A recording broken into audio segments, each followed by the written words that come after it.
आज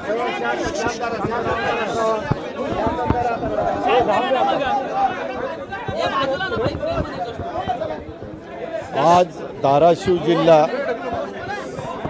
अकोला जिल्हा आणि अहिल्यानगर जिल्हा या 3 जिल्ह्यातले भूम, परांडा, वाशी, पाथर्डी, पारनेर, त्याचबरोबर अकोट या सगळ्या भागातले अनेक कार्यकर्त्यांनी राष्ट्रवादी काँग्रेस पक्षामध्ये प्रवेश केला। त्यांच्या पक्षप्रवेशाच्या करता मी आलेलो होतो। त्याच्यात विशेषतः माजी आमदार राहुल भैया मोठे हे आणि असंख्य कार्यकर्ते, मग काही सभापती, माजी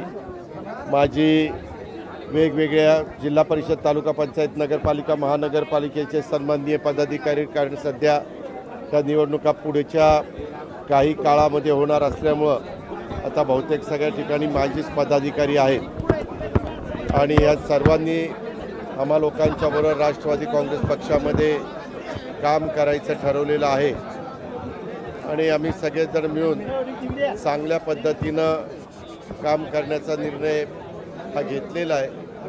त्याचा मनापासूनचं समाधान राष्ट्रवादी काँग्रेस पक्षाचा अध्यक्ष या नात्याने माझ्यासारख्या कार्यकर्त्याला आहे आणि त्यामुळं आज मंगळवारचा दिवस बहुतेकदा पक्षप्रवेशाचा कार्यक्रम असतो, त्याच्यामध्ये आज आम्ही बऱ्याच जणांना पक्षप्रवेश दिलेला आहे। दादा, आगामी काही काळामध्ये अजून याच्यापेक्षा मोठे पक्षप्रवेश होण्याची शक्यता आहे, कारण त्या सर्वच राजकीय पक्षामध्ये वेगवेगळे मान्यवर पक्षप्रवेश करतायत, तुम्हाला पण माहिती आहे।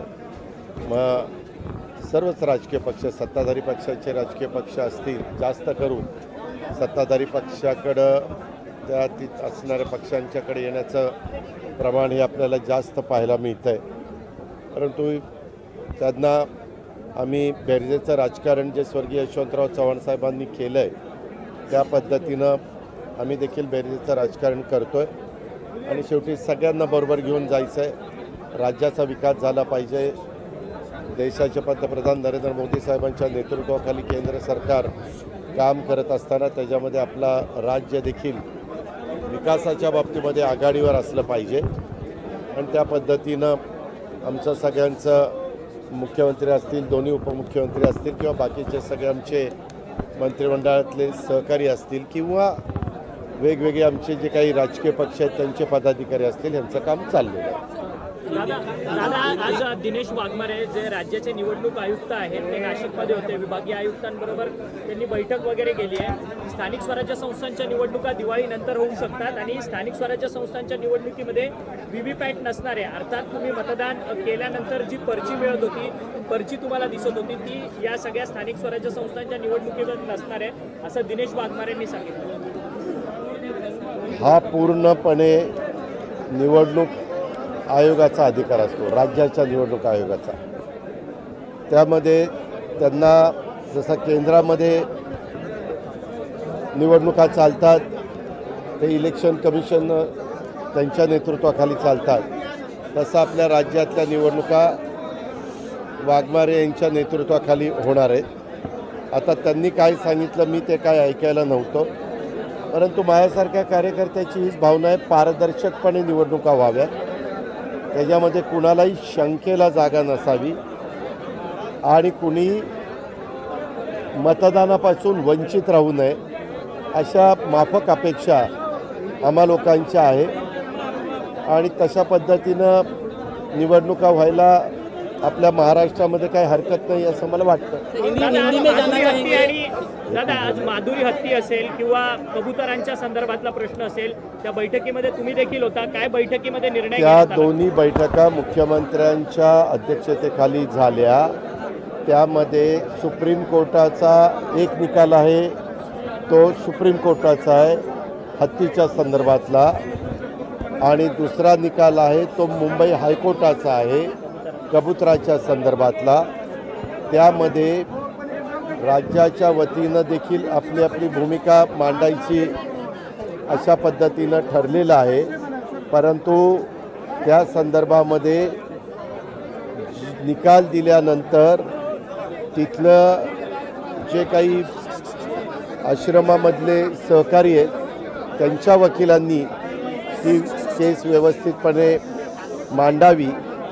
आता मी आपल्याला सगळ्यांना सांगेन, आपल्या महाराष्ट्रामध्ये गेले अनेक वर्ष परंपरा चालत आलेली आहे. आपल्या वेगवेगळ्या राज्यामध्ये जी पूर्वीचे एक रूढी चालत आलेले आहेत त्याच्यामध्ये तुम्हाला माहिती आहे की तासगावला तिथं हत्ती आहे, नंतर तुमच्या सातारा जिल्ह्यामध्ये औंधला तिथं हत्ती होता, माझ्या माहितीप्रमाणे ज्योतिबाच्या तिथं पण हत्ती होता. अशा वेगवेगळ्या ठिकाणी हत्ती पाळण्याची परंपरा ही वर्षानुवर्ष चाललेली आहे. आपल्या कराड तालुक्यामध्ये देखील पालीला तिथं पण हत्ती ठेवण्याची परंपरा होती. पण आत्ताच्या काळामध्ये एक सुप्रीम कोर्टाने निकाल दिलेला आहे. त्या निकालाच्या संदर्भामध्ये तज्ज्ञांचा सल्ला घेतलेला आहे.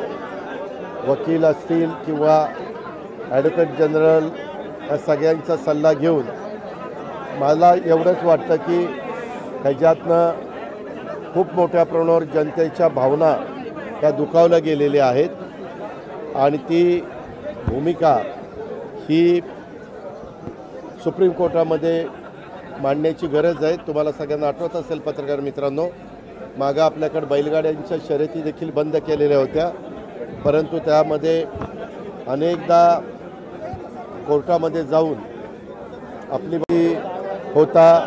माझ्या माहितीप्रमाणे ज्योतिबाच्या तिथं पण हत्ती होता. अशा वेगवेगळ्या ठिकाणी हत्ती पाळण्याची परंपरा ही वर्षानुवर्ष चाललेली आहे. आपल्या कराड तालुक्यामध्ये देखील पालीला तिथं पण हत्ती ठेवण्याची परंपरा होती. पण आत्ताच्या काळामध्ये एक सुप्रीम कोर्टाने निकाल दिलेला आहे.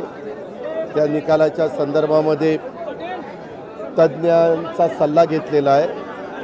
वकील असतील किंवा ॲडव्होकेट जनरल या सगळ्यांचा सल्ला घेऊन मला एवढंच वाटतं की ह्याच्यातनं खूप मोठ्या प्रमाणावर जनतेच्या भावना त्या दुखावल्या गेलेल्या आहेत आणि ती भूमिका ही सुप्रीम कोर्टामध्ये मांडण्याची गरज आहे. तुम्हाला सगळ्यांना आठवत असेल पत्रकार मित्रांनो, मागं आपल्याकडे बैलगाड्यांच्या शर्यती देखील बंद केलेल्या होत्या, परंतु त्यामध्ये अनेकदा कोर्टामध्ये जाऊन आपली बाजू मांडण्याचा प्रयत्न, शेतकऱ्यांच्या वतीनं बाजू मांडण्याचा प्रयत्न, सरकारच्या वतीनं बाजू मांडण्याचा प्रयत्न झाला आणि त्या प्रयत्नाला यश आलं.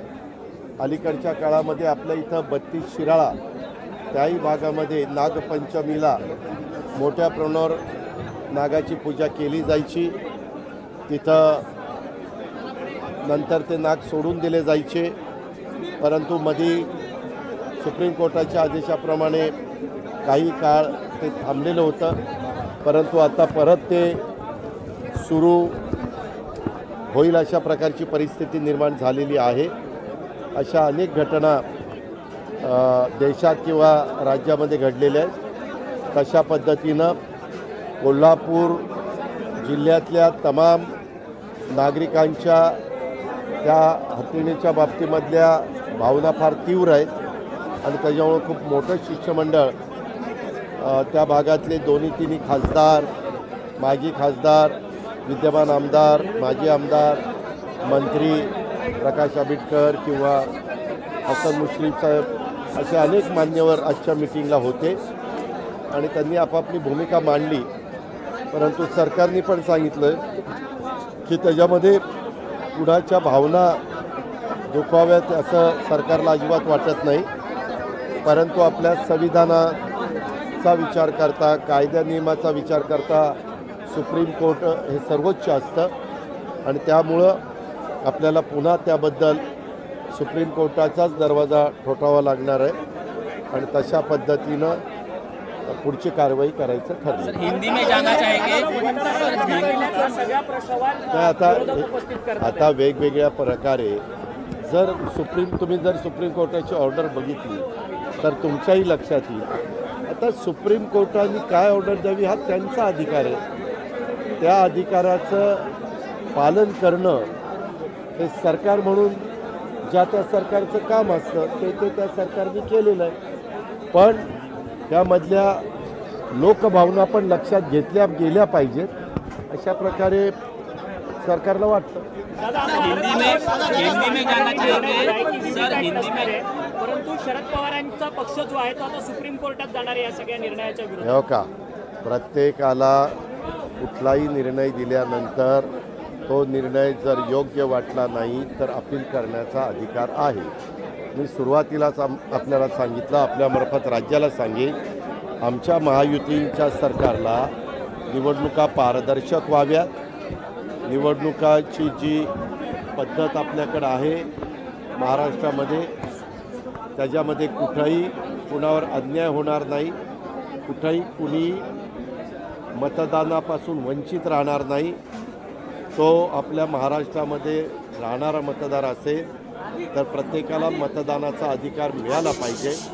अशाच प्रकारची भूमिका सरकार म्हणून आमची आहे आणि सर्वसामान्य नागरिक म्हणून देखील आमची आहे. सर, हिंदी में जानना चाहेंगे सर, हिंदी में जानना चाहेंगे, हिंदी में जानना हिंदी. मालेगाव बॉम्बस्फोटातील आरोपी कर्नल प्रसाद पुरोहित यांनी शरद पवारांवरती काही गंभीर आरोप केलेले आहेत की शरद पवारांनी पहिले हिंदू दहशतवादाचा शब्द घेतला हो आणि का, त्यानंतर हे सगळं सुरू झालं. एकदा निकाल लागल्यानंतर कुणी काय आरोप करतं हा ज्याचा त्याचा प्रश्न आहे. प्रत्येकाच्या आरोपाला उत्तर द्यायला आम्ही काही बांधील नाही.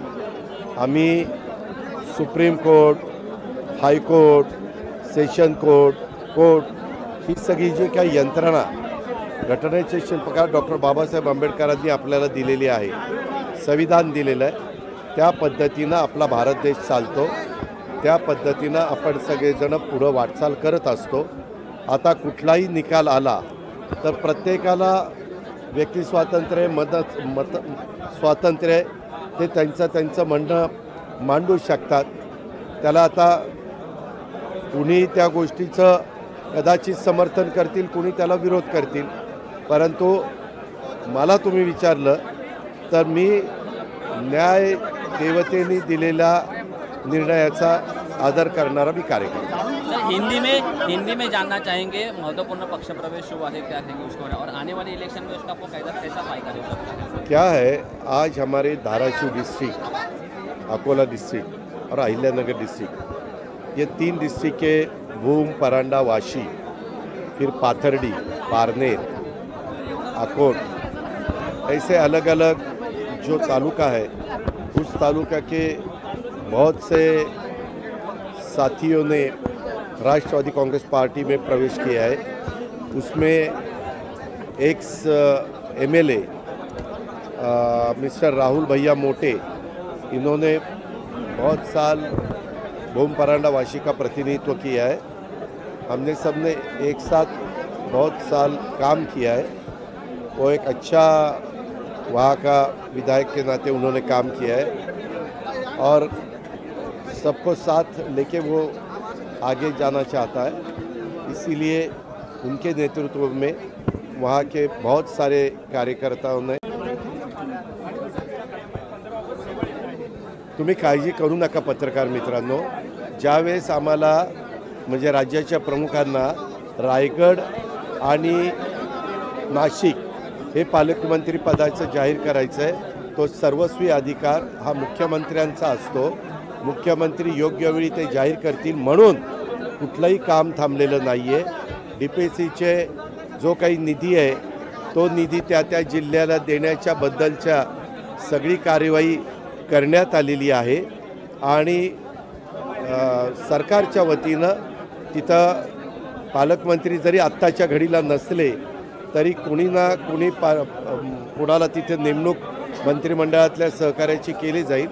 आणि नाशिकलाही आमच्या देवेंद्र फडणवीस साहेबांच्या मंत्रिमंडळातली एक व्यक्ती जाऊन नाशिकला झेंडावंदन करेल आणि रायगडला पण CM साहेब ज्याला नेमतील ते तिथं झेंडा उतरवतील. दादा संभाजी भिडे 2000 वर्ग किलोमीटर भारत ने कब्जा किया है चाइना के जगह को, उसे किस तरीके से उनके सुप्रीम कोर्ट ने इसको फटकार भी लगाई? नहीं, ये देखो, हमेशा जिसको भी कुछ बोलना है या आरोप करना है तो उसके बारे में प्रूफ होना चाहिए, पुरावा होना चाहिए. आप देखो, जो भी उनका स्टेटमेंट आया उसके बाद कोर्ट ने क्या डिसीजन दिया.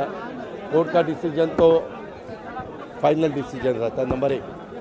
नंबर 2, आपने अगर महाराष्ट्र में देखा तो महाराष्ट्र में भी अपोजिशन के बहुत से लोग, कुछ उनके पास प्रूफ नहीं है और वो आरोप करते हैं, यहाँ ये हुआ है, वहाँ वो हुआ है, या ऐसा हुआ, वो ऐसा हुआ. हम ये गवर्नमेंट बहुत अच्छी तरह से हमें मेजॉरिटी मिली है महायुति सरकार को. देवेंद्र फडणवीस जी के नेतृत्व में एकनाथराव शिंदे जी है, मैं हूँ और बाकी हमारे सब साथी हैं. हम सब अच्छी तरह से गवर्नमेंट का काम कर रहे हैं. आज भी हमारी कैबिनेट हुई, कैबिनेट में भी बहुत अच्छे डिसीजन हमने लिए हैं. महाराष्ट्र का विकास होना चाहिए, उस डेवलपमेंट के लिए सेंट्रल से पैसा मिलना चाहिए.